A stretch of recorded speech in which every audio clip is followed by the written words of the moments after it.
다 지워버려 미팅 소개팅으로 재부팅해버려 너의 모든 걸 삭제 맘대로 안돼 가슴과 머리가 따로 논단 소리 Baby I am sorry 아침부터 밤까지 하나부터 열까지 다 같이 했기 때문에 너무 힘들어 입술을 깨무네 술김에 억지로 잠을 재우네 술도 수면제도 너를 못 이겨 또 밤을 새우네 왜 헤어졌냐 자존심 때문에 소중했던 내 사랑을 이젠 안녕 그래 이젠 안녕 찬란하게 반짝이는 눈동자야 그래 눈동자야 사랑했던 날들이여 이젠 안녕 그래 이젠 안녕 달빛 아래 타오르는 붉은 입술 그래 붉은 입술 그리워 어지러워 서러워 기분 더러워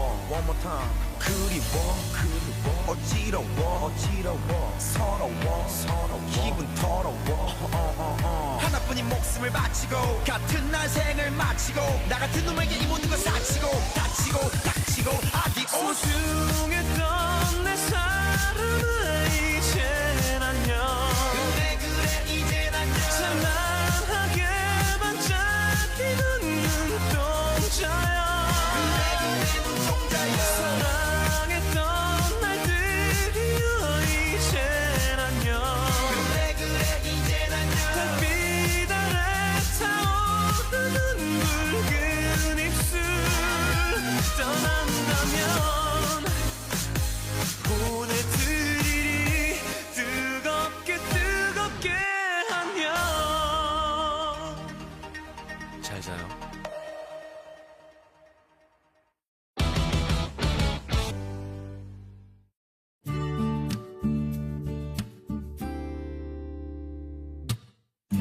Coffee break. Today's tidbit.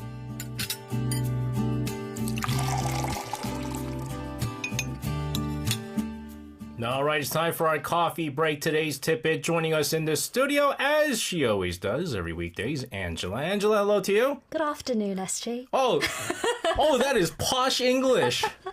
Oh, that is posh. That's posh English, right? That's I was going for received pronunciation. Yes. Yes. Or AKA posh English. Posh English. Angela. Yes. I learned for the first time High Key was a group. I think I actually mentioned it to you before because we played their song. Yes, because Coffee break. initially, only judging by the name, I thought it was a rapper. Okay. and then I heard the voice and I was like, oh, she's good. So I thought it was a solo artist. And then now I find out it's a 4-member girl group. Learn new things. Speaking of learning new things, do you know, so tomorrow's July, right? Yes. Starting on July 3rd, 2050 is more closer to us than 2000 is. 2050, oh. We're in the midpoint now. Make you feel old yet? I've been feeling old. What are you talking about? I've been feeling. I don't know what you're talking about here. Anyways, what is our tidbit today? What's your favorite Korean movie? Oh, that's a very good question. Yeah. I can't give you an answer right away, but I will tell you it's probably up there with top 3 movies. 실미도, Okay. Welcome to 동막골. Oh, yeah. You like war films? No. Actually, no. Just goes on saying, I like Welcome to 동막골, but don't like war 동막골 films. is not really a war movie per se. It's during the Korean War, Yes. but it's more like I like the human touch, right? The human touch. And then if I had to do one more, oh, that's a tough one. That's the thing. I didn't ask for 3 movies, but people always want to reply with Oh yeah, because it's always like top 3, right? What are your Yeah. top 3 movies and stuff Yeah. like? All right, so Shimirdo and 동막골 is the 2 movies I could think of right now. What about yours? My favorite, Decision to Leave, 헤어질 결심 by Park Chan-wook. No, really? Yeah, I love that film. That was like my biggest disappointment. Why? I was on my way to London, and on the plane. Because you saw it on the plane. Why is that? Why does that matter though? If it's a good movie, it's good on the Why plane do- too. Okay. It was like I was like, what is going on here? What is going on with this movie? I just skip, and I still You skipped it. That's why you didn't because it was so understand. boring. It made the flight even more boring. Okay, that's your favorite movie. And also 왕의 남자, The King and Really? the Sun. Yeah. Wow, with Lee Joon-gi? Yeah, with Lee Joon-gi Wow. and Kam Sung. Interesting. Yeah. Wow, I didn't think that. I mean, it won many awards. That Yeah, movie. in terms of Korean movies. Okay, those fair are- enough. So, are we talking about movies today? Yes! By the way, she's a cinephile. Yeah, she's a big time movie lover. I love films. I majored briefly in film, so Mm-hmm. also like my time has come today. So if I say I like Dumb and Dumber, what do you think of me? As like you one like- of the dumbers? No, you like Dumb and Dumber. Okay. I don't. I think that's the thing. Whenever people you say you like film, people are going to instantly think, "Oh, she's gonna judge me Yes. on what I like." Yes. But every film has its good and bad. It's not my favorite movie, but Yeah. it's one of my favorite I mean, movies. Decision to Leave has its bad. It's my favorite movie. So if anyone criticizes it, I'm gonna be like, "Yo, I'm not talking to you." Okay, I guess she's not talking me to me. No, All right. but we're talking about films today because the New York Times last week published a list of the 100 best movies of the 21st century. Okay. And not one, not two, Okay. but 3 Korean films made the list. Can I try to guess? Yeah, can you guess I'm it? not gonna look at the script. I won't look at the script. Oh my goodness, what is that? What is that movie where 손예진 goes 이거 마시면 우리 일이 사귄다 or something like that? 내 머릿속에 지우개. Oh yeah, 내 머릿속에 지우개. Okay, that's not on the list, but that is also one of my favorites. 7월의 크리스마스. 8월의 8월의 크리스마스. 8월의 크리스마스. That's not I don't think that's a 21st century movie. Oh, it's not it's 20th century. Yeah. Oh my goodness, this is hard. This is hard. What is it? You have to let me know now. So before I reveal the Okay. answer, let me tell you how the list was made to give it some credibility. The New York Times polled more than 500 filmmakers, actors, and film critics, people like Julianne Moore, Sofia Coppola, Barry Jenkins, and more, and asked them to name their top 10 films since the year 2000. So this isn't like some personal ranking. It's the most selected films based on everyone's votes. And you didn't guess it, but Parasite. Oh my goodness, I is can't on believe the I forgot list, it. I can't yes. believe I forgot And it. it's not just on there. It's actually number 1. Whoa. But like the top 100 Yes. list, it was number It's one? number 1, the best film of the 21st century, according to the New York Times. Wow. Yeah, and so Parasite came out in 2019, and it completely changed how Korean cinema was perceived around the world. As many know, it's directed by Bong Joon-ho, and it follows a poor family that slowly integrates themselves into a wealthy household. On the surface, it's black comedy, but then it really turns into this scathing critique of inequality. It's thriller, comedy, horror wrapped all in once. I'm not gonna, don't get me wrong. I loved Parasite. You watched it. It was, it's not my top 3 greatest movies ever, Yeah, me neither.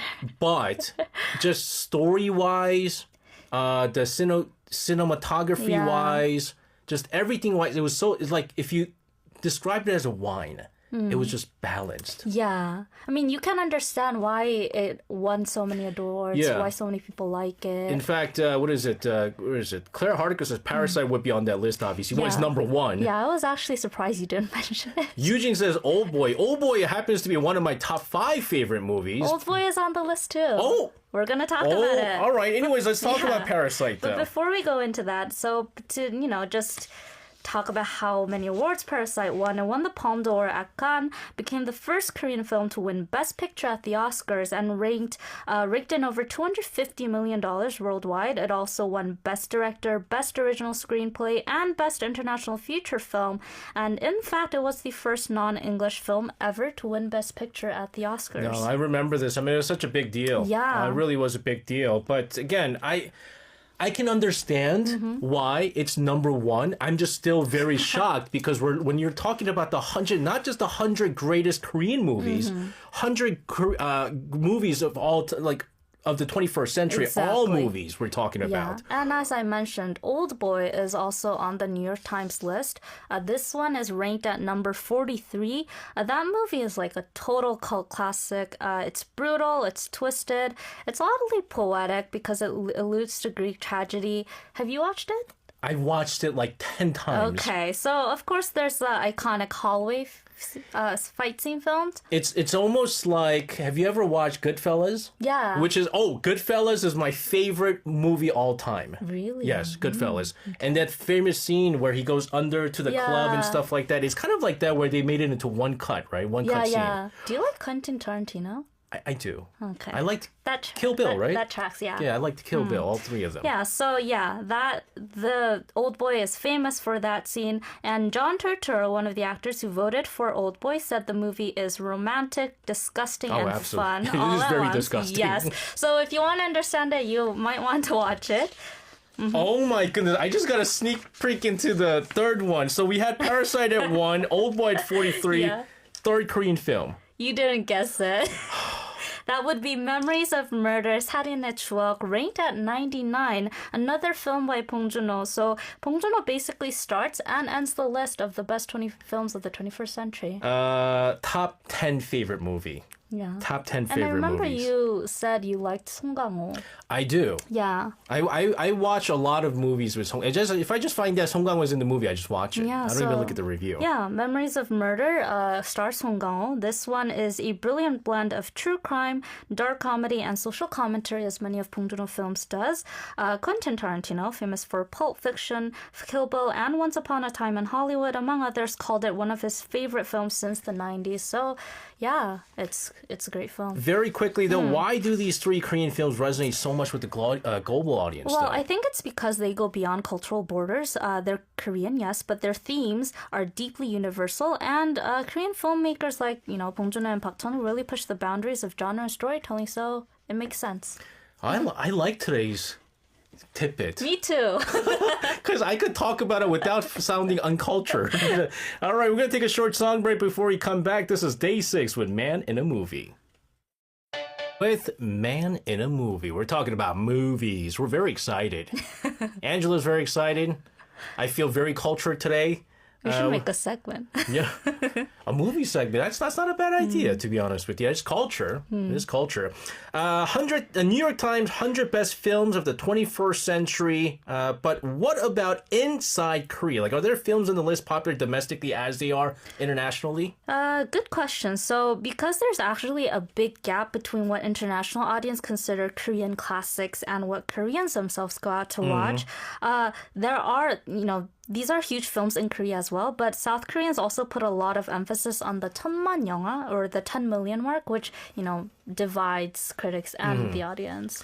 So the 천만, or the 10 million, is the big number that everyone aims for. There's actually not many, although it's a growing number of lists. I mean, it was very rare initially, because everybody was watching like Hollywood films. But let's talk about the 천만 영화. So in Korea, box office success, as you mentioned, is usually measured by ticket admissions. So the highest grossing Korean films of all time is 명랑, with over 17 million admissions. Then there's 극한 직업, Extreme Job, 신과 함께, Along with the Gods.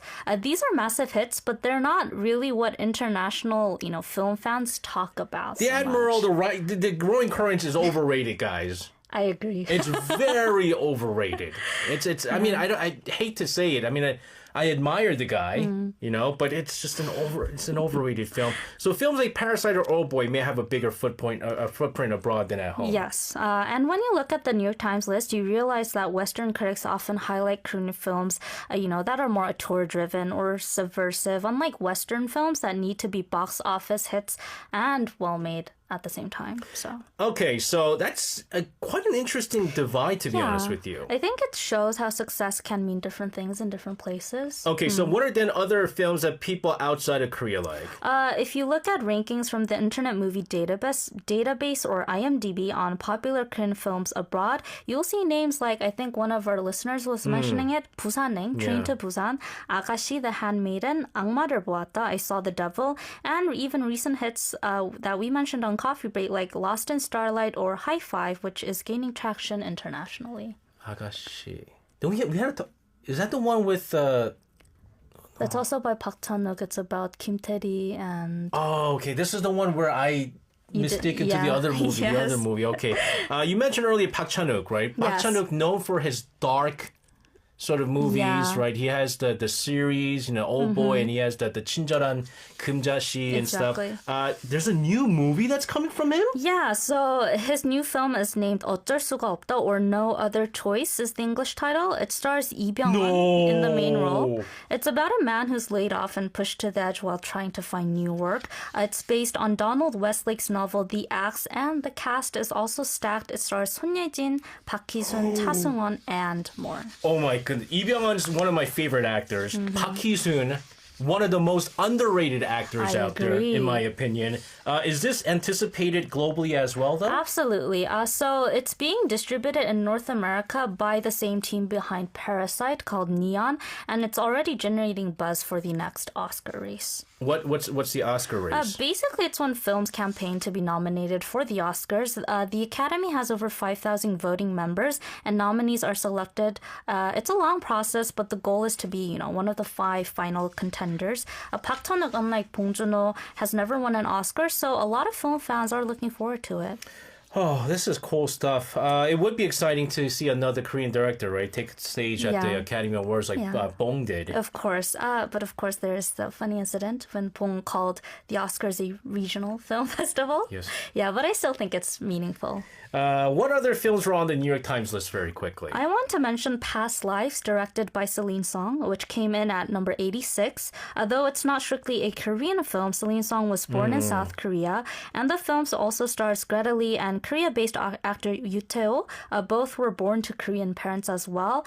Past Lives is, a really beautiful, understated film. It's set in Seoul and New York and looks deep into the concept of love and destiny, or, the Korean concept of 인연. So, that you might want to check that out as well. What is it? Everybody, check out, what is that? 소공녀? Microhabitat Girl or Yeah. something like that? Guys, check it out. That was one of those movies, biggest accidental hits I've ever seen when it comes to Korean movies out there. That's an indie film, but an it's really good. I watched it by mistake, and it was brilliant. Angela, thank you very much for today's tidbit. Today was very fun, and looking forward to talking more about movies with you next time. Me too. All right, sending her out of the studio. Let's take a listen to a song here from Sunmi with Heroine 주인공. See you tomorrow.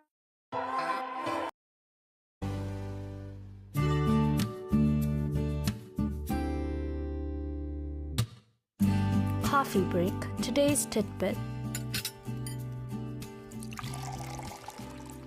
All right, it's time for our weekdays coffee break. Today's tidbit. Joining us in this studio is Angela. Angela, hello to you. Hey, Ew. She had to explain to me I know what 테토남, 테토녀 is. Testosterone, Yes. right? Like very active, high energy and stuff like that, kind of. it's more of a vibe, really. Okay, vibe. Yeah. And then I didn't know what 애겐, Yeah. 애겐남, 애겐녀 is. And you had to explain to me that's estrogen. Yeah. And then who's an 애겐남? Well, Chaono would be what most people consider an Is, Egenam. is that why he's in the group Estro? It's Astro. One, it's Astro. Two. Astrogen. Two. Yes. That was a horrible joke. I'm gonna get killed.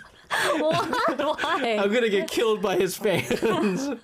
Oh, this might be the last show from me today. Anyways, thanks very much for explaining to me. Anyways, Educating you of MZ ways. yes. What's our tidbit today? What's your go-to Korean chicken? Oh my goodness. I know you really like the Brinker. yeah, and the Cheetos chicken. Oh yeah. That's like the Brinker kind of one. So you like? I like that Brinker and Cheetos, and yeah, those I like powdery ones, not saucy But ones. don't they get too in 한국어로 물린다? Like you get That's why you have the pickled moo, Okay. and the beer to level all that Of stuff. course. Are you now? Oh my god! Now Do I you want pair it with anything? Chicken? Like beer, beer. white wine? I've tried champagne. I can't do it Why champagne? because of the bubbliness. You should go with the dry. I can't. I need the carbonation. I need the Okay. 'cause Something to just yeah. let it all down. And champagne, you can't go. You can't white wine. You can't go. Beer, you can. Makes sense. I'll strictly go beer on this Can one. you guess today's tidbit then? Chicken! Yep. We're gonna go chicken! Yep. Be prepared because today's tidbit will make you hungry. I'm already hungry. Especially if you haven't had dinner yet. We're talking about one of Korea's most mouth-watering summer festivals, the Daegu Chimek Festival, and it kicks off tomorrow. So I actually saved my chicken coupons for today because I knew I would get hungry after today's tidbit, so I'm gonna have chicken for dinner. Wait, you get chicken coupons? Yeah. How you get chicken coupons? Like at apps, like delivery apps, they sometimes give you chicken coupons. Like something off, right? Not like free. Yeah. Because back in the days, if you order like 10 chicken, Oh, you get yeah, one. yeah. Oh, I thought you meant that coupon. Oh, I do have that, but I don't order chicken that often. I don't eat chicken. I eat maybe 2-3 times a year. So, really? That's it? Yeah. So I wouldn't even be able to gather the coupons. Oh, okay. But anyways, going chicken today, you have to go 맥주. And Yes. chimek, of course, is a combination of chicken and 맥주, as in Yes. beer. This is great stuff. Yeah, chimek, as you mentioned, is a portmanteau of chicken and 맥주, which means beer in Korean. And even though neither chicken or beer is Korean, Yep. yeah, combining the two has become a Korean cultural phenomenon. Yeah. Foreigners visit Korea and say you have to have chimek. Yeah. And the Daegu Chimek Festival takes that combo and turns it into a really mega summer, celebration. So this is the Daegu Chimek Festival, which is Yeah. very famous, probably one of the more famous ones out there. Yep. After like the Poryang Mud Festival and things like that. Yeah. Tell us where in Daegu this is taking place and when and how long is this going for? So this year's festival runs from July 2nd, tomorrow, to the 6th in Duryu-공원 or Duryu Park in Daegu. The main stage is at 228공원 or 228 Freedom Square, and it transforms into a summer water concert with electronic music, 360-degree stages, splash zones, and, definitely places to eat chimek. Sounds fun. How did this all get started? It kicked off in 2013, so actually not so long ago. The idea was to fight off Daegu's famously scorching heat by combining it with something Koreans love, fried chicken and cold beer. And the first festival attracted 270,000 people in just 4 days and immediately became a hit. So by 2016, it had over 1 million cumulative visitors and had evolved into a full-scale food and music festival that people from all around the country came to visit. Guys, I'll be honest with you. I would love to go this festival, Me too. but I would hate to go to Daegu during the summer. And that's why they, combine it with the water festival. Oh, Yeah, we're a water festival too. I mentioned it. I was just looking at the chicken part. The whole time I was like, chicken beer, chicken beer, chicken beer. Yeah. But why Daegu though? I mean, I like going to Daegu. Okay, I think Daegu is a very underrated city. My wife is from there. I used to go there. I think it's overrated. Well, you're from there. That's why. I feel like there's a lot of food that I absolutely love in Daegu. I'm a big food person when it comes to traveling, right? But was there a reason why it began there? It's not like chimek started in Daegu. So the thing is, Daegu isn't just the host city. It's known as the holy land of chicken in What? Korea. It's actually, I didn't know that. So here's a history lesson of Daegu for you. This dates back to the early 1900s when large chicken markets were already prominent at Daegu. During the Japanese colonial period, Korea's largest chick hatchery was based in Daegu. And by the 1970s, nearby areas like Gyeongsang and Cheongdo were dotted with poultry farms. Oh, I did not know that. didn't know and then that this either. extended into the modern times? Exactly. So over time, local markets like Chilsong Market became known for chicken, and areas like Suseongmot or Suseong and Pyeongwashijang or Pyeongwa Market developed famous alleys for dakbal or spicy chicken feet and deep fried chicken. What? Yeah. How come not once they fed me this whenever I visited my in-laws? Because there are, more famous foods, but I do remember if you go to Pyeongwashijang, there is a whole alley with just chicken-related stores. Do you eat chicken feet? Yeah. I love chicken feet. I mean, I had it for the first time when I became 20. Okay. But I surprisingly loved it. With bone, right? Yeah, with bone. Yeah, you have to have it with the bone. There's a boneless one. I but- prefer it without bones easier because to it is eat. a hassle. Yeah. But if you haven't tried it, definitely try it out. It's an experience. This is a hard segment to go through here. I honestly did not know there was a deep history when it comes to chicken. To be honest with you.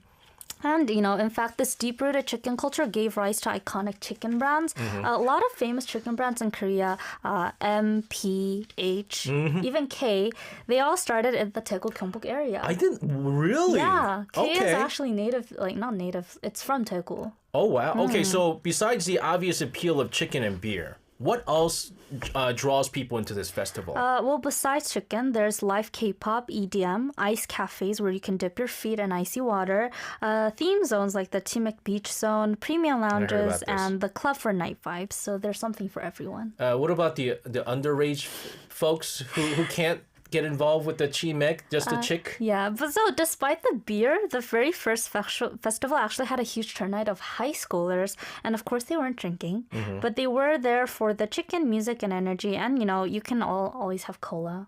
Chikor is also great. Chikor's all right. Yeah. Chikor's all right. And, the opening ceremony is another vibe. Why? Because Did they release the chickens?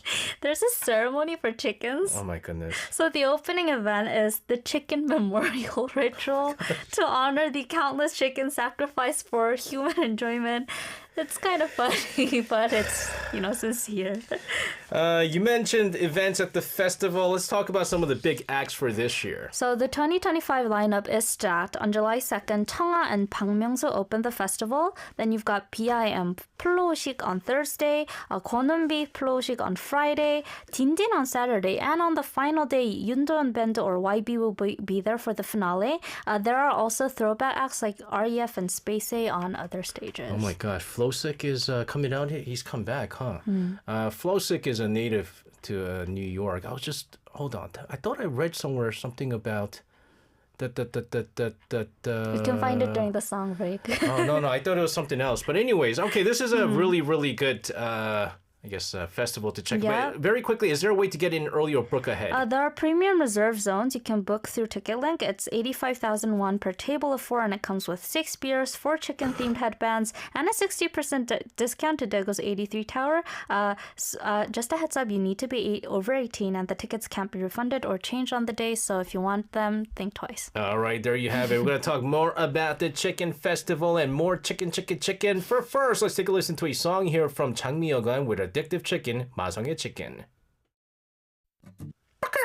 Was that a chicken?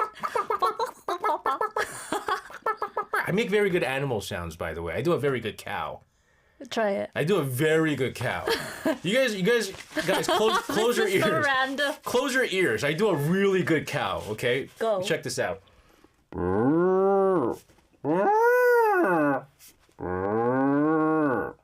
Isn't that good? Yeah. That's pretty good, isn't it? Yeah, sure. It's about to get it's about to get slaughtered. That was a You want the war. 나펜순 tossed the question of the year.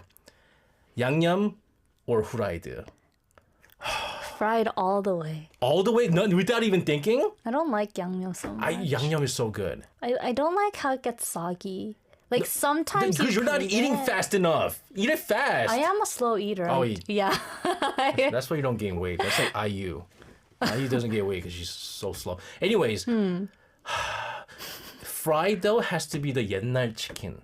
You know what that is, right? Yeah, but I like the, like 황금 올리브. I'm starting to realize we have very, very different taste We do. buds. We do. We're going to have to order 2 different chickens if we ever eat chicken. We've been talking about the Daegu Chimek Festival, and it's been pretty rough talking about this right now at this time. Let's dig a little deeper here. This festival made an impact beyond just food. Absolutely. The Daegu Chimek Festival is now a major cultural and tourism event. It was even recognized as an official culture and tourism festival by Korea's Ministry of Culture, Sports, and Tourism. And since 2018, it's been generating hundreds of billions of won in regional economic value and jobs. All because of chicken. Exactly. And it's gone global too. Just last week, the festival was actually promoted 24 times on a Times Square billboard in New York.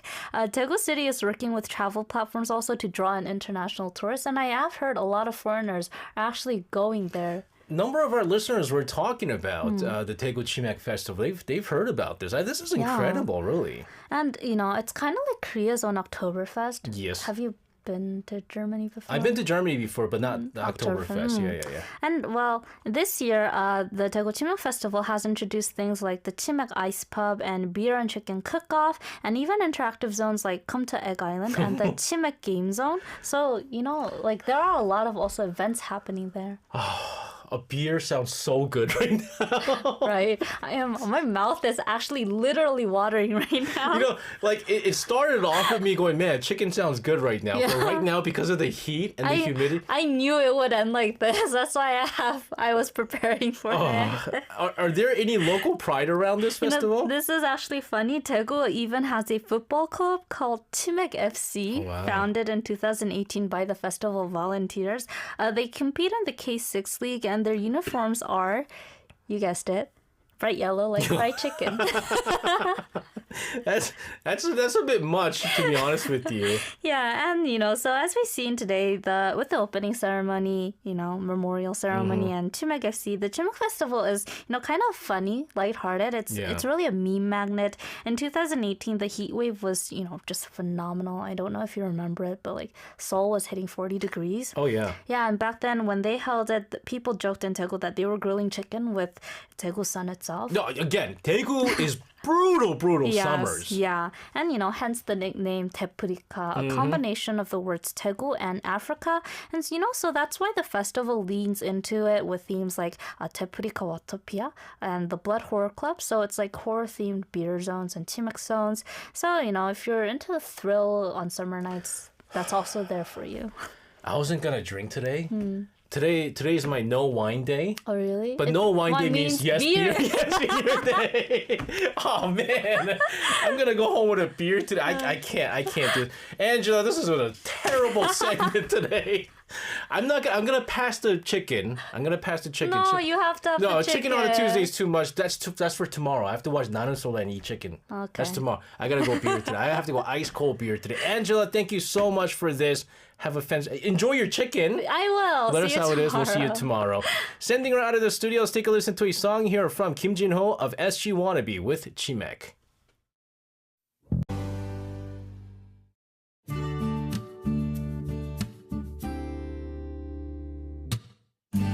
Coffee break. Today's tidbit.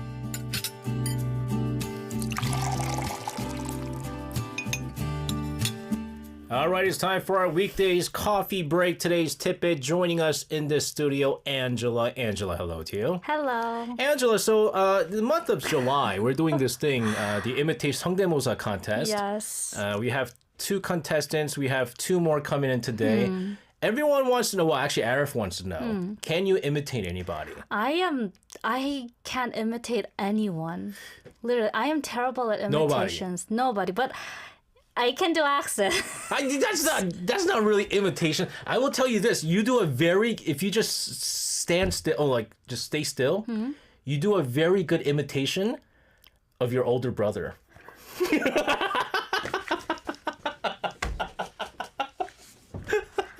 She hates that. I will do a convincing accent. How's that?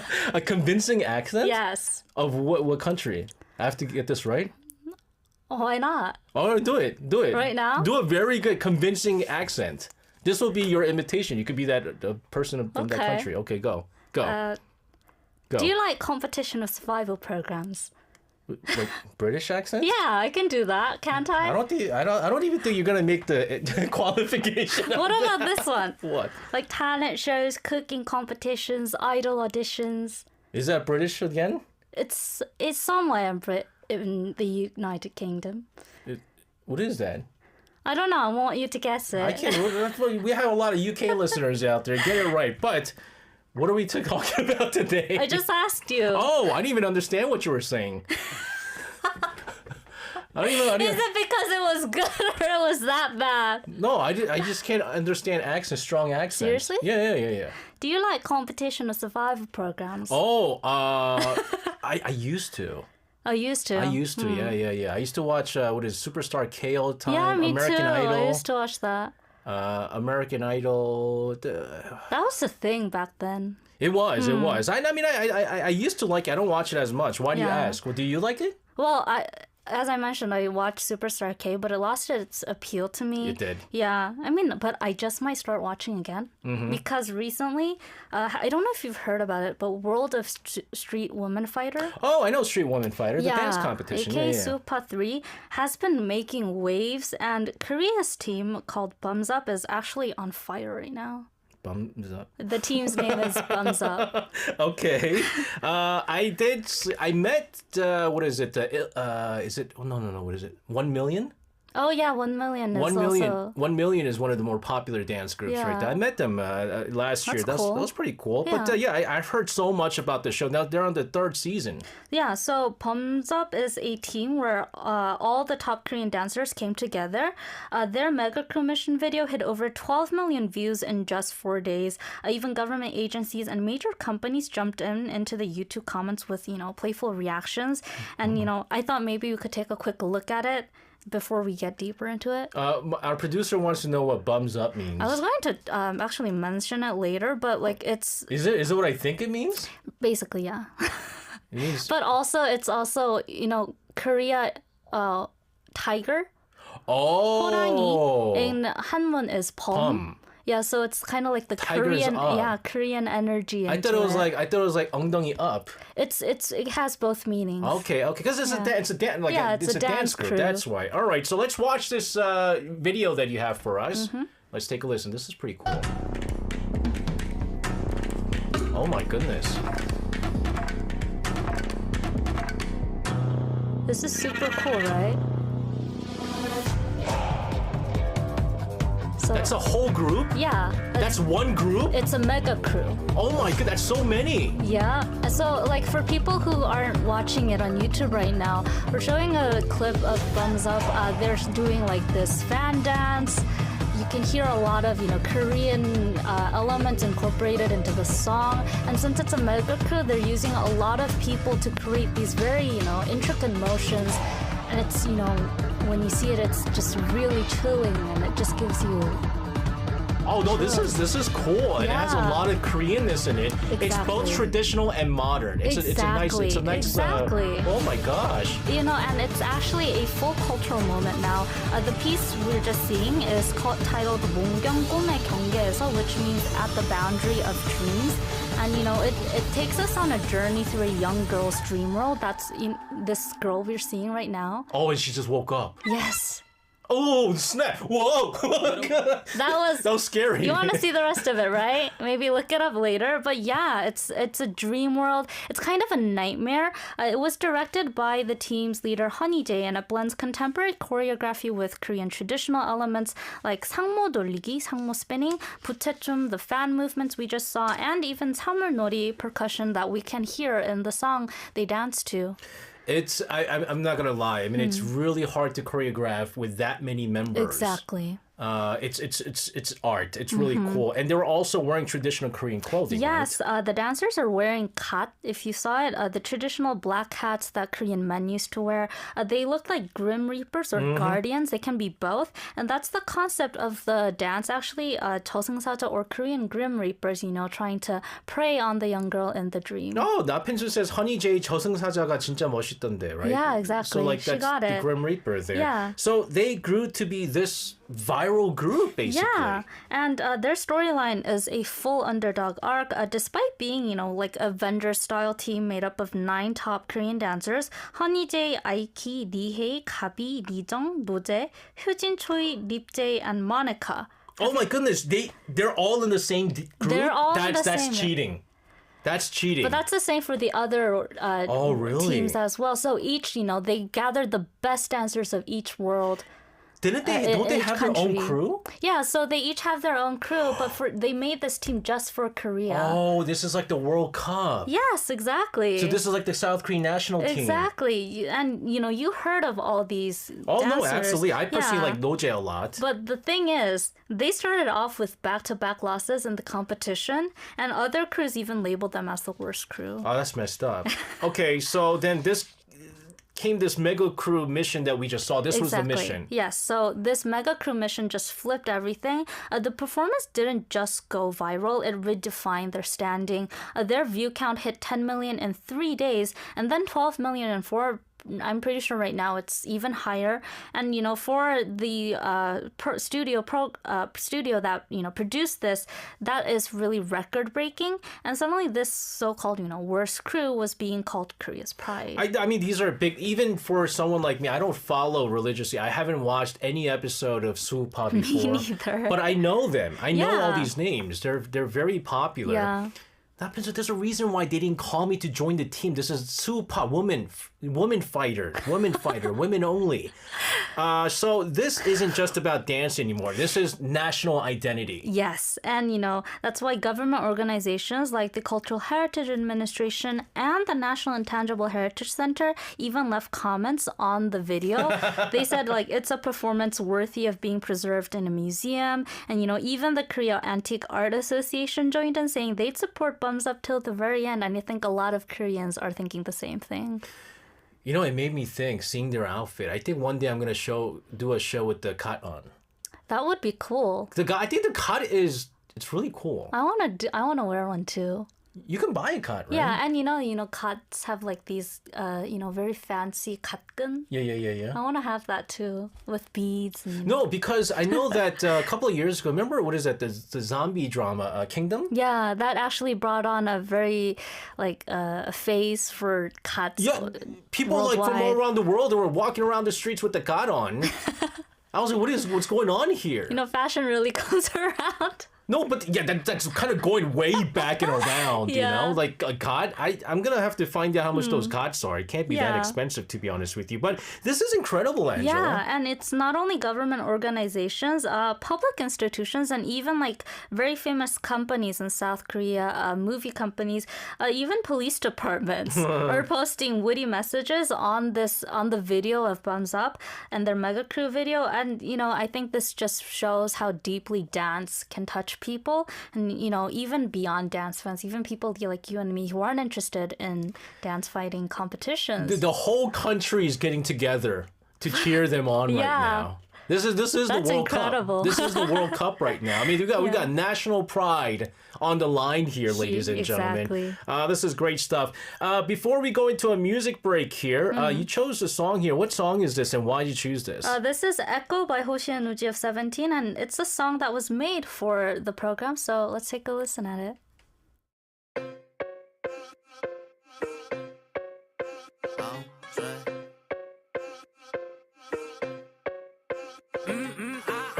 Bubble up 더 구구가가 날 보러 와 우다다다 따라해봐 가나다다 나 주문 섹시한 강경 Moving the crowd, yeah. 새로이 등장, yeah. 날 말리지 마, yeah. 떠올려 퍼질 거야, yeah. 저번에 왔던 호시우지가 죽지도 않고 또 왔네 저번에 왔던 호시우지가 감이 돼서 What you gon' do? What you gon' do? 우리 음악, let's feel the echo. What you gon' do? What you gon' do now? 어디 가나 날 구독 엄마 아빠 친구도 동그라미 치 구독 완벽한 대응과 구독 사랑해, yeah. And then Why? that- The map of Korea is a tiger. yes, but that was a very intimidating tiger. Roar. But yeah, it is interesting that street dancing, right? Not just any dancing, but street dancing is becoming viral here in Korea. And it's not something...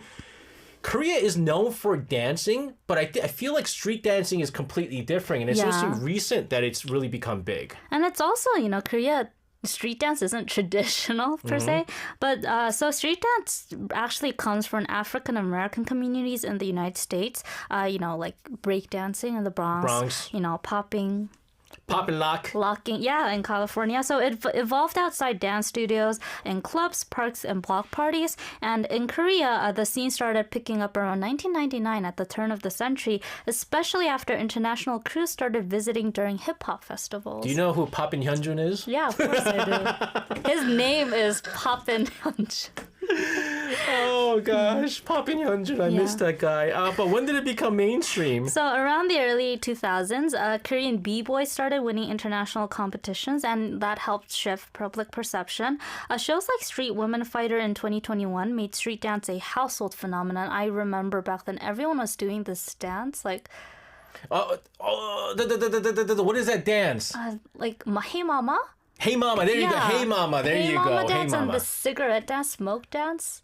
Smoke dance, I've heard Yeah. that too. Yeah, but Hey Mama was just everybody was doing that, Yeah, right? but basically after that, dancers were actually recognized as official entertainers on, Korea's most famous portal site.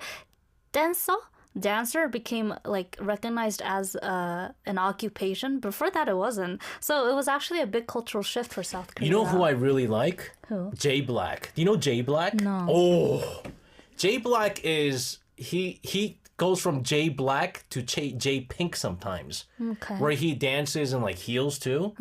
But Jay Black, look up Jay Black sometimes I on will. YouTube. Like it's ridiculous how he moves. One of the best dancers. I'm not actually. I am a dancer, guys. You guys know. And when I say Jay Black is good, he's good. Even our producer knows who Jay Black is. Oh. I love the guy. Is he Korean? He's Korean. He doesn't look very Korean though.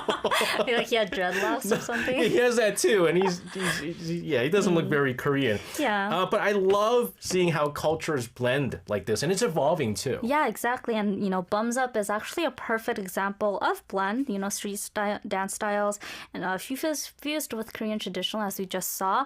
It's why so many international fans are intrigued as well. And one Korean-American commenter called the performance a smart reinterpretation of Korean cultural symbols, pointing out everything from the cat hats to, like, the dream atmosphere in the mega group performance. So, yeah, a lot of people are picking it up. So what makes Bums Up story so compelling though? We've mentioned it slightly, but like one word. Underdogs. They were the underdog. And, Korean reality That's shows. so weird that there'll be an Yeah. underdog though. But, Korean, I think it also has to do with Korean reality shows really loving underdog Oh, stories. absolutely. Yeah. It's that emotional payoff, watching someone rise from the bottom. And shows like Superstar K and Show Me the Money thrived on that formula, actually. Every season of Street Women Fighter had lesser known crews rise to fame through, brilliant stage design, their grit. That storyline has always been there for competitions. And we see that again in the latest Street Woman Fighter, right? Exactly. Bums Up's journey from being underestimated to, breaking records on the internet feels like, actually a K-drama in real life unfolding before your eyes. And it's not just entertaining, it's actually deeply moving, especially if you're invested in the series. And, when it ties into, Korean identity and performance history more so. Speaking of that, how has Korean traditional dance evolved? Like, I mean, it's such a huge contrast with street dancing. Yeah, so Korean dance has its roots in shamanistic rituals going back 5,000 years. By the Korean Joseon period, traditional dance was supported by royal courts and academies. We're talking forms like Butechum, fan dance, which Bums Up actually incorporated into their choreography, but also Sungmu, and Salpuri, which expresses spiritual release, are more famous forms.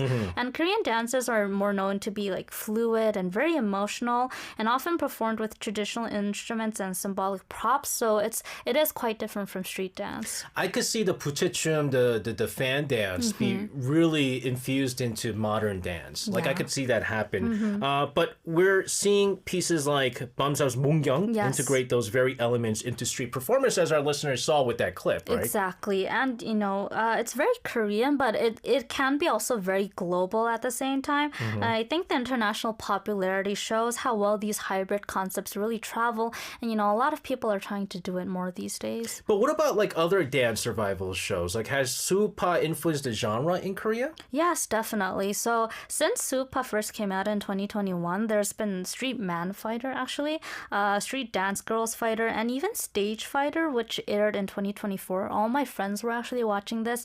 That one focused more on formal dance disciplines, actually Korean traditional dance, modern dance, and ballet with professional coaches. So the trend has widened the public's interest in all forms of dance, really, not just hip hop or street dance. I mean, it really is cool that all this buzz is opening doors, right, for different kinds of movements and Yeah, art. absolutely. And, from battles and clubs to stages lit up by fans, Korea's dance culture has evolved into something powerful and distinctly its own. That's why, the Cultural Association in Korea is recognizing it. And Bumse's performance is, more than just choreography.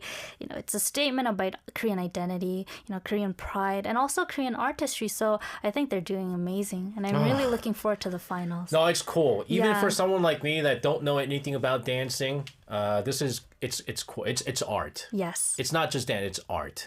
All right, Angela, great stuff here. Have a fantastic rest of the night. We'll see you again tomorrow. Yes, see you tomorrow. All right, sending her out of the studio. Let's take a listen to a song here from Gravity with Underdog.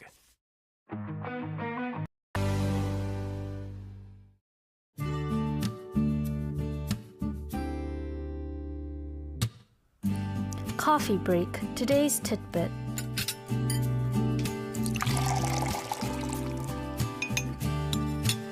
All right, it's time for our weekdays coffee break. Today's tidbit. Joining us in the studio, Angela. Angela, hello to you. Hi, SJ. Angela, Yes. are you working on any imitations? we practiced one last night. we did. But I don't want to do it. We're very cautious over Yeah. this imitation. It might be a good one, but we're going to be a little bit cautious Yeah. because we don't know this person that well yet. Maybe we'll get to know that person a little bit more before we start imitating Maybe people. we'll ask them. Maybe. You think you do a good job? I think I would be. It's not that hard, to be honest, to imitate them. Oh, I'm sure a lot of our listeners are really dying to know. Lily Lala Land says, Gian announcer did an impersonation yesterday. Can I send it? Yes. I want to know what it is. Wonder what it is. Anyways, what's our tidbit today? Oh, I don't know if you've noticed, but it's kind of hot around. Jeez, Angela. Yeah. Jeez, I had not noticed one bit. Yeah. I've only been wearing shorts like Right. for the past few days because it's it's fashionable. No, it's so hot. Yeah, it is so hot. It's disgusting. I felt like fainting on my way to work here. Oh, I feel bad. Oh yeah, at least I drive here. Yeah, at least you drive. People have to take the bus and the subway. Oh my I'm God. sorry. Can you imagine taking the subway all sweaty? But the subway's nice and packed. cool though, no? But the people who enter the subway are that's all sweaty. That's true. And also like when you're at the platform, it's not cool. It's hot. And when you have to wait for the bus, like some bus stops do have the air conditioning and whatnot, but most of them still don't. No. So And also, some of the if you're really unlucky, you go into one of the subways that are like less air conditioned. Oh, yeah. For the older folks, it's the worst. I remembered which the numbers of which of them is, so I just avoid it at all costs. Yeah. So we've been having, at least here in Seoul, there was a heat wave advisory. Yes. Some other parts there were heat warnings. Exactly. But what exactly is a heat wave? Like, how do you like define it? Well, that's a great place to start. So a heat wave, simply put, is a period of abnormally hot weather that lasts for several days. So it's like hot weather, hot enough to disrupt daily life.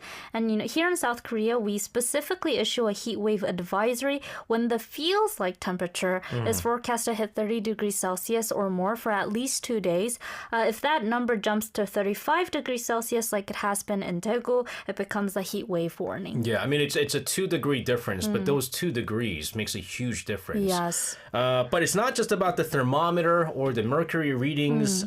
It's about how it feels, right? Like the Yeah. perceived temperature. Exactly. So Korea actually switched from using pure temperature to using perceived temperature starting in 2020 because I think you mentioned it earlier in the show, but humidity really plays a huge role on how you perceive temperature. So 33 degrees Celsius with 80% humidity will feel way worse than 37 degrees Celsius with dry air. Yeah. One of my buddies was like, he went to Abu Dhabi and it was like 41 degrees dry heat. He could do that. It's Yeah. fine. But here, when it hits like 33 degrees with humidity levels at 80 to 90%, it's worse. Yeah. It's worse. It's That's disgusting. the same for me because when I was in Spain, it was like 34 degrees, but it was so dry. And, when you went into the shadows, it was actually okay. Oh, yeah.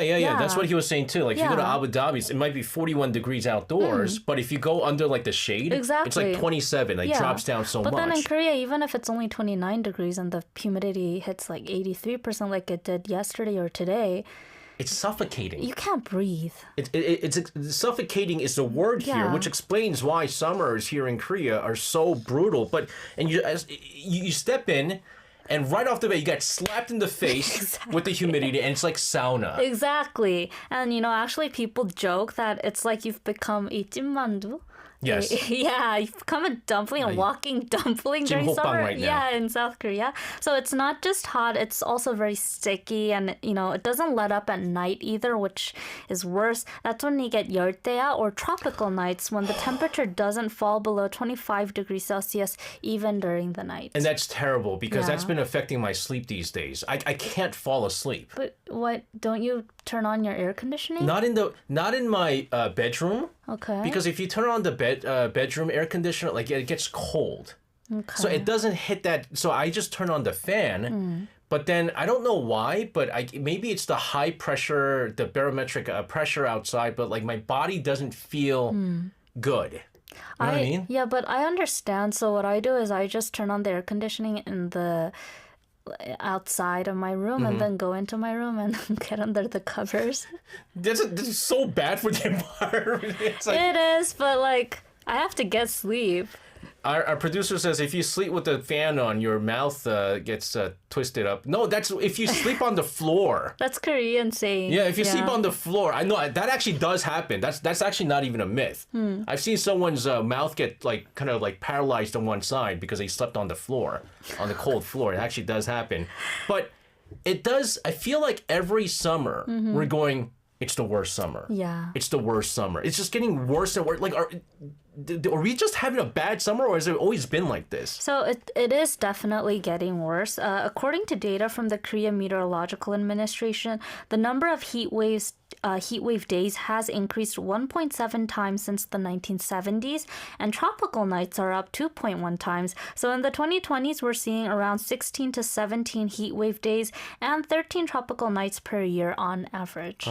So summers are not only getting hotter, but it's just getting longer. Yes, and they're starting earlier and ending later, Yeah. which is terrible. We're even seeing heat waves in May and September now, months that used to be relatively mild. And in 2024, we had the highest number of tropical nights ever recorded, 24.5 days, which is almost a month of just sleepless nights because of the heat. I remember that. I Yep. remember it was terrible. It was terrible. What regions in Korea were hit hardest? So for heat waves, the inland cities of Gyeongsangdo province like Daegu and Uiseong see the most. I'm from Daegu, so I know the summers there are like, and it's terrible. bad. My mother has been telling me that it's averaging 35 degrees since last week. So yeah, maybe avoid Daegu. Meanwhile, Jeju tops the list for tropical nights. Jeju City had 45.3 nights on average in the last decade. I mean, Jeju is the southernmost, right? Yeah. Like islands of Korea, so it's just Yeah. going to be a lot hotter. But 45 days is just Yeah. that's more than a month Yes. of not being able to sleep properly. And I'm complaining about a few days right now already. How are other countries defining heat waves, though? So it varies. In Europe, definitions are often relative. For example, Sweden considers 5 days above 25 degrees Celsius a heat wave. Understandable because Yeah. it's in the northern part of the hemisphere. The UK uses a tiered system from level 1 to 4 based on how long and how widespread the heat is. In Greece, if temperatures exceed 39 degrees Celsius for 3 days and nights, stay above 26 degrees Celsius, it's classified as a heat wave. That's 39 degrees. Guys, I think they should lower the level of the threshold a little bit. This is dangerous stuff, you know? Yeah. What about in the U.S.? In places like New York, where you're from, 3 days at or above 90 degrees Fahrenheit, so about 32 degrees Celsius is the threshold. But in California, they have something called a heat storm, which is 3 or more days over 100 degrees Fahrenheit or 37.8 degrees Celsius across large areas. They keep that in check specifically because wildfires are a problem over there in California. Yeah, and I think right now Greece, you spoke about Greece. I think Greece is also looking at watching over some wildfires right now happening right at this time. Are other countries seeing the same kinds of spikes in temperatures that we're also seeing? Is this like a global phenomenon? Yes, it is. You know, a lot of our listeners have mentioned it, but like just this week in Europe, they've been hit with a deadly heat wave. Italy banned outdoor work during peak hours in 13 regions, and France closed off the top of the Eiffel Tower. Yeah. The Eiffel Tower. Something happens in high heat, right? Yeah. So. Under extreme heat, the Eiffel Tower can expand by up to 20 centimeters because of thermal expansion. Yeah. So one side gets heated more than the other, and the Eiffel Tower actually warps slightly, but it returns to normal at night when temperatures fall. So yeah, we have the Eiffel Tower literally bending because of the heat. So like, I mean, it's normal. It does happen, right? So it's not too dangerous, but I did hear that they're closing off the Eiffel Tower because when you're trying to go there, there's like big lines that form, and you're basically exposed to the sun for a very long time if you want to get to the Eiffel Tower. So that's the thing.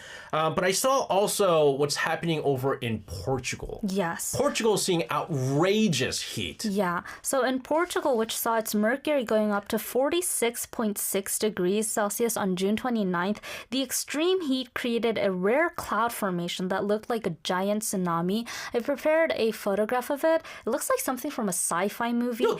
Yeah, massive rolling clouds formed along the coast as cool evening air collided with the hot air that had built up all day. So it's very stunning, but also very eerie. And, you know, locals said it actually felt like the sky was collapsing because of the heat. Have you ever seen the Independence Day? Oh, yeah. With Will Smith? Yeah. That's when the alien mothership comes in. That's what it looks like. What is this? Oh my goodness. Yeah. Was that the only weird thing that was happening? Not at all. In the same week, parts of the Alps normally covered in snow year-round had their ice melt away. And it's not just even people. Power plants are affected. Nuclear facilities in France actually had to shut down because the rivers used for cooling were getting too hot. And Wimbledon in the UK recorded its hottest opening day in over 140 years. Oh, guys, we're going to continue to talk about this, again, what seems to be historic heat waves across the world here. But first, we're going to take a listen to a song here from Young K with Let It Be Summer.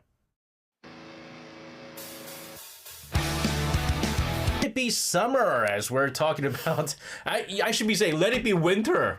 But like, I chose this song because this song really has the vibes of a very imaginary, dreamlike summer that I would actually like to be a part of. Which is? That Korea is not... You know that summer where it's dry, it's green, the skies are blue, you're riding a bike through the fields. Yeah. A summer you cannot imagine in South Korea. Nope. Yeah. Negative. You get like a little bit of that during the fall that does not exist anymore. It's terrible stuff.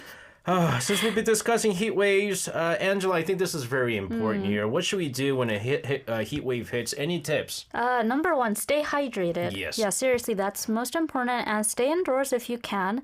Avoid alcohol and caffeine because both of them make you very dehydrated. Yeah. Wear light, breathable clothing. And if you must go out, bring an umbrella or parasol for shade. Check in on elderly neighbors or people with health conditions as well because, you know, they may be more prone to heat. Yeah, so you know how they say, like, when it's really hot, you want to get that ice cold beer. Remember we were talking about beer the other day? I had to stop myself from drinking beer that day. You I was didn't? like, I didn't drink beer. Aw. I didn't. I was just like, I feel like this was going to get me hotter. And so I skipped out on it. And then, like, what is it? Ice Americano sounds so good, but caffeine is no bueno. Yeah. It dehydrates you. It makes you go to the bathroom often. What if someone starts showing signs of heat illness? You actually have to move very fast. You move them into a shade or indoors. Use cool, damp towels or fans to cool them down. And most importantly, don't give people with signs of heat illness drinks if they're not fully conscious because there is a choking risk. Yeah. And if it's serious, of course, call emergency services immediately. So, very important thing. A couple of years ago, I suffered heat stroke. Oh my God. I didn't know it was a heat stroke. I was out scouting, and at this time it was still during COVID pandemic, and even outdoors they made us wear a mask, face mask. That's horrible. And it was hard to breathe, and it was super hot. They didn't let any drinks in at the ballpark. That is just... So it was brutal. And so the first thing I did, and then I came to Arirang afterwards, and then you know that the convenience store down the hill, right? I went in there, bought the coldest sports drink, chugged it, and that made it worse. You're not supposed to drink cold drink. Yeah. Lukewarm. Yes. Or room temperature drink. If you like just splash cold water immediately into your body, it will actually make things drastically worse and you will feel ill. Yeah, I felt so ill. I was throwing up. I was dizzy. I didn't even know how I drove home, to be honest with you. I should have called Daddy. As soon as I got home, I was just like puking and then like I just knocked down.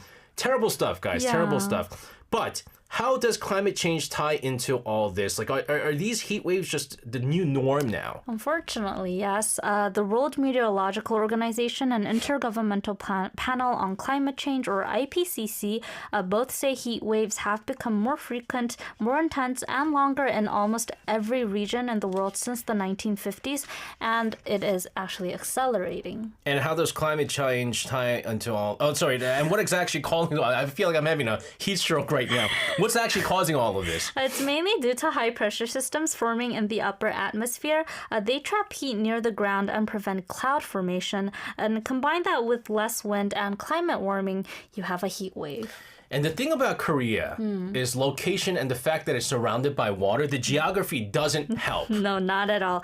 Korea gets hot, moist air from the North Pacific high pressure system, and the humidity makes it worse. So when you sweat, it doesn't evaporate fast enough, and so that means your body can't cool down properly, leading to more risk of heat illnesses. And so we're basically stuck in a hot, wet blanket, basically. Yeah, and climate change is extending these blankets every year. 2023 saw the hottest global average temperature ever recorded, over 17 degrees Celsius, which rings a lot of alarm bells. Another thing that we have to look into is agriculture that gets affected.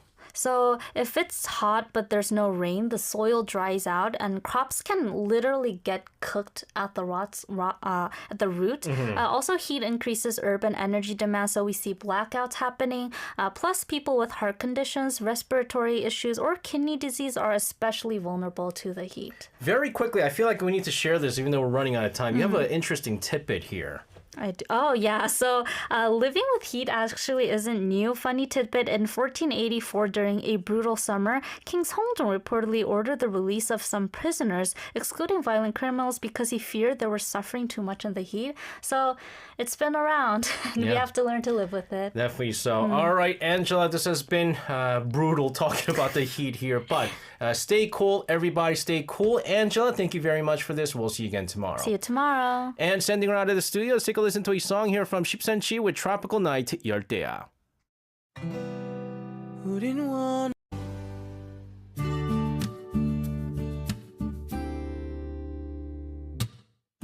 Coffee break. Today's tidbit.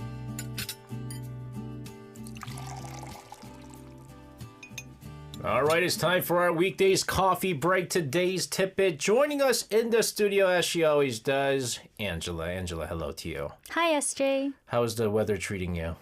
It was better than yesterday. Actually, yeah, you're right. Yeah. It was much cooler today. Yeah, I mean, yesterday when the wind blowed, hot air blew into your face. But today it wasn't that. And when I walked the dogs weren't as, yeah, they didn't have their tongue out so much. So I gathered it was okay. Because dogs can't sweat. Yeah, they can't sweat. That is crazy, guys. The only way they can, emit heat is through their mouths. That's why they their keep... paw? Yeah, and their paws. Do you also smell the paws of your dog? Only after they've washed. I don't know what it is, but when I used to have a dog, for some odd reason, I like the smell of the dog's paw. It's wet dog smell. Is that what it is? Yeah, it's wet dog smell. Is it? No, it's a weird thing. Like, it doesn't smell pleasant, No, but it's addictive. But it's in Korean you say 고소하다. Yeah. Yeah, it's like 고소하다. I thought it was just being weird. And but all I guess... dog owners do it, I think. All right, that's cool. Anyways, what was our tidbit today? Well, what do you like to do during summer vacation? Like, what is something you have to do during summer vacation? Well, there's no summer vacation for me True. this year. But ever since I got a kids now, water park. And I enjoy water park. Yeah. I enjoy it. Actually, when I was a kid, water parks were a must for me when I lived in the States, because we lived not so far from Noah's Ark. Have you heard of it? Is it a water park? It's actually the largest outdoor water park in the U.S. That is the worst name for a water park. Noah's Ark. Yes. Because I don't know if you guys know the biblical story, but everybody drowned. Well, water. Like, God punished everybody except for Noah and his family and the animals and just drowned everybody. But I have so many good memories at the water park. Yeah? Like, we would actually go there every summer. Where's that? In Wisconsin? Yeah, it's in Wisconsin. Really? Yeah. The largest water park in the entire United States is in Wisconsin? Yeah. That's so random. You know, the largest Seven Flags also used to be in that region. Like, I think it was in Milwaukee or something. You mean Six Flags? Or Six Flags, yeah. Really? Yeah. That's so random. That is so Yeah. random. Okay. But like you, I don't think I've really had a summer vacation in years, really. Mm-hmm. Yeah, I just go home and sleep. Yeah, I mean, that's just the thing, right? I mean, Yeah. you just don't want to go out when it's super hot and you Yeah. want to avoid vacation when everybody's going to the same place and it's crowded and things like that. So what are we talking about? Are we talking about vacations? Well, yes and no. So Okay. for those who like going to the beach during the summer, today's tidbit is for you. Okay. You don't like going to the beach? I like the beach, Hmm. but there's some hassles with playing in the water at the beach. Why? Number one, it's dangerous because I can't Well, swim. yeah. Number two, the sand in your toes and then like trying to like wash out the sand. Some people go for the sand. Oh, I don't like the sand. I like the feeling of sand between my toes. Oh no. I don't like Yeah. it. I don't like it. So, well, we are diving into Korean summer beach season because as of late June, the first beaches around the country have started to open, officially marking the beginning of beach season in South Korea, and most of them are opening this weekend as well. Okay, considering Hmm. the summer almost came in a weird timing, Yeah. are they opening a little bit earlier than usual? It is actually. So take Haeundae Beach in Busan, iconic. It opened 10 days earlier than usual this year, mainly because of the extreme heat, which we've been talking about. And but opening early doesn't actually always guarantee a crowd, understandably because the weather has been, kind of hard to predict. But on its first day of opening, the rain and high winds from the monsoon kept most visitors away, actually. But surprisingly, people still came out despite the weather, just hoping to get a glimpse of the beach and, the waves. So I think actually this kind of shows how much people in South Korea love going to the beach or, 해수욕장 during the summer. And you even see it a lot in Korean media as well. A lot of people, when they're stressed out or they need a break, they just 바다 보러 갈래? Do you want to go to the beach? I love the beach. And they just, rent a car and drive there because I think in Korea it's more accessible. Yeah, right? yeah, definitely. So I mean, because we're surrounded by water. Yeah. I mean, if you want to go see the ocean, I could literally drive maybe an hour and I'll get to like a beach and things like that. I've been to the Haeundae 해수욕장, the beaches once. During the summer? During the summer. Oh, wow. At the first week of August. Oh, and it was I bet you were hit with the crowd. I saw more people than water. let's just put it at that. But if you want to avoid maybe Busan, are there any other big beaches that are opening? Well, thankfully, there are tons of beaches. Why don't we travel up from Busan? Sure. Over in Ulsan, Uljugun, Jinha Beach has opened recently and will run through August 31st. It's one of the region's most popular summer spots, and during its open period, they're offering free rentals for beach gear like tubes, life vests, and parasols. What? So people who, don't want to travel as far to Busan might want to visit here. That's actually really good because they Yeah. charge outrageously in Yeah. Haeundae to get, especially parasols. Yeah. They're super expensive. That's a great way to beat the heat without spending a ton. That's the other concern, right? When you go on vacation and things like you have to spend money. Exactly. And, there's actually more in Ulsan. Ulsan is also hosting several summer events this year. The Ulsan Marine Sports Festival is held from July 19th to July 30th. The Jinha Beach Festival on July 25th and 26th. And the Ulsan Summer Festival on August 2nd is also being held. So, you can check for special events before visiting these beaches. And there are many festivals in various different beaches nationwide. So I guarantee there will be something for you, whoever you are. Yeah, exactly. I mean, again, Korea is surrounded by water. And so there are going to be many, many beaches out there. Anyways, what about some news for people that are big into safety? Because one of the other things that I'm concerned, I haven't been going to the beaches as much because with young kids, when you got the waves and things like that, it's a little bit iffy. Yeah. And especially when daddy can't swim. And also because even for people like me, I'm a swimmer, but I don't like swimming in beaches so much because I get afraid. Why? Like, because you don't know what's under. Oh, you said you were afraid of the ocean. yeah, like deep ocean. Yeah. But also I'm afraid of, the beaches, the waves are so unpredictable. Yes. Like even if you're a talented swimmer, you don't know how it might, suddenly bring you under, and I'm just afraid of it. But like for people like anxious people, like for people like me, the organizers are putting real effort into safety and comfort for people who are visiting. So in Ulsan, 79 personnel will be on site, safety towers will be up, and there will be jellyfish barriers in place. So yeah, maybe that will ease some anxiety. All right, so this is big stuff here. You know how we've been talking about like climate change and things like that?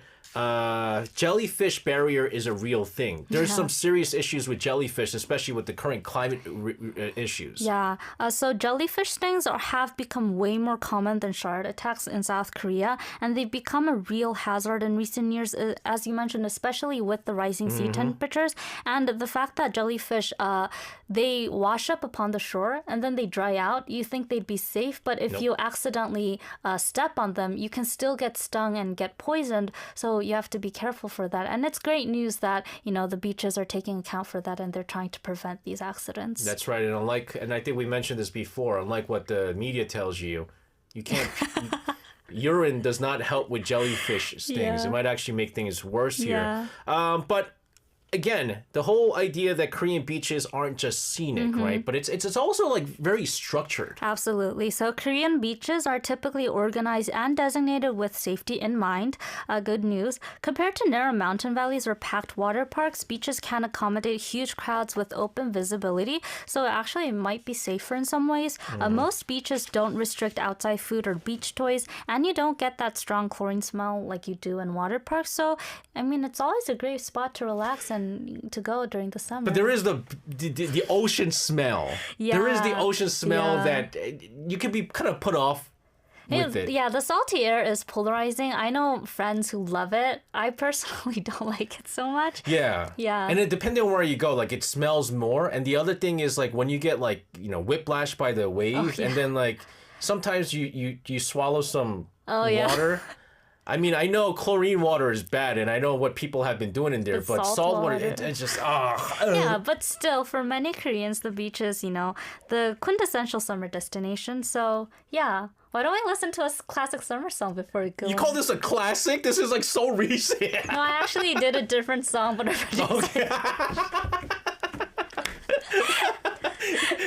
Would you do UN Pado? Did you do that? No, I did Cool. Oh, cool. Yeah. All right. Well, our producer chose this song. I like this song. This Me is a pretty too, good. yeah. This is Saxony. Saxony with Yudu Dragon, Linda G, Biryong, of course, that being 유재석, 이효리, and Rain with Beach Again. 다시 여기 바닷가. Yeah. Woo. Yeah. Sax in the house.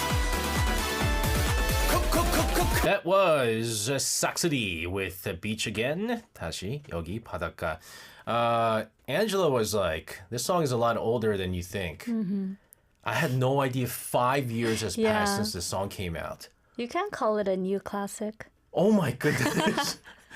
5 years, guys. Oh my. Anyways, we've been discussing beaches or 해수욕장 in Korea. Which beaches are the most famous in Korea? Well, I guess Haeundae in Busan is probably the most iconic. Even a lot of foreigners know about it. But there's also Gwangalli. Which is right next to it, Yeah, right? and it's famous for the bridge also. Yeah, beautiful. I've been there during the night a few times. And then there's also Gyeongpodae. Yeah, I've been there. Do you know where it is? It's in Gangneung. I went there last month actually. Oh wow, why? Just family. You didn't trip. go into the beach though. No. Yeah, I it's too didn't. cold for that. Yeah. And also Dadepo in Busan. I've never heard of this one. You never heard of Dadepo? No. Oh really? Yeah, Well, they're famous. Yeah, these are famous places. I've been to again Haeundae, Gwangalli, Gyeongpodae. Those three. I have not been to Dadepo. I've been to Gangneung a few times as well. Yeah, Gangneung. Again, Gangneung is one of my favorite places to go to. My producer is calling me a spy. No. Because I think he was calling me a spy because I didn't know where Dadepo was. I think that's what it was.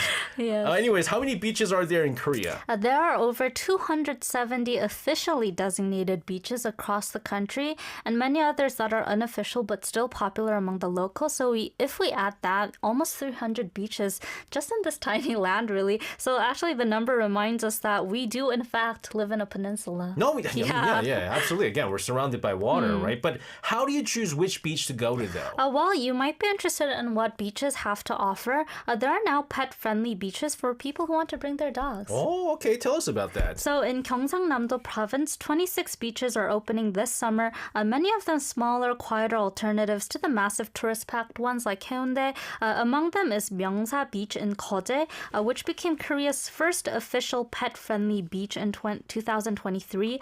This year, it's back with paddleboard experiences for pets and their owners. There are also pet-only showers available at the beach, snack stations, and even shaded playgrounds for, furry friends. I'm telling you now, it's like they're really catering to the animals and the pet owners as well. Yeah, because there are so many people with pets these days, and it doesn't stop just there. Some beaches like Hwahyun Sand Forest Beach are equipped with water wheelchairs and beach mats, so visitors with disabilities can enjoy the ocean together. I think this is really great that, people in South Korea are really widening accessibility options for people with pets, but also with people with disabilities. And, other places in the Gyeongsangnam-do region offer local cultural experiences and mudflat fishing gear rentals and seaside yoga. I like not yoga. I like the fishing part. You like fishing? I love fishing. Oh, really? Yeah. Oh. I thought I mentioned this a few times, but yeah, I absolutely love fishing. So if you want something more laid back, which is something that I want, Yes. Gyeongsangnam-do might be the move. Exactly. And these beaches are much less crowded, as I mentioned. But to give you a sense, in 2019, before COVID, Gyeongnam beaches averaged just 450 visitors a day. Even last year, when numbers peaked at over 770,000 total visitors, it still broke down to only about 600 people a day per beach, which is, really different from the crowded famous ones. So you might want to check it out. And if you're a bad baby daddy like me and safety is a big issue, what about the safety overall? It's a big deal here as well. Lifeguards, Coast Guard teams, safety towers, and beach-wide jellyfish surveillance programs are all in place nationwide. And cities like Seogwipo and Jeju-do Island, for example, opened 4 beaches and are running joint inspections with the Coast Guard, safety drills, and constant monitoring for water quality and jellyfish sightings. So people who are visiting the beach don't have a lot to be worried about. Yeah, and I think this is a good tidbit for some of our overseas listeners who might be visiting. Taking photos. Let's Yes. talk about that very quickly because you can't be taking photos of people in swimsuits and stuff. Important point. In South Korea, filming people in swimsuits, even unintentionally, can get you reported for illegal recording. It's taken very seriously in South Korea, especially at public beaches. So tourists might get caught off guard by this, but it's good to know it in advance. Yeah. Just very quickly, since Jeju is another great place, one of my favorite places that I went, it was like the most beautiful beach I've ever been to. Kimyeong 해수욕장. Oh yeah, I love this place too. Oh my goodness, emerald water. Yes. It's something off of movies. I thought what I was seeing in front of me was Photoshop. And during sunset, it is absolutely stunning. It is Yes. fantabulous. Love this. All right, Angela, thank you very much for this. Have a fantastic weekend. We'll see you again on Monday. See you next week. Sending her out of the studio, let's take a listen to a song here from Hyorin with CC 바다 보러 갈래?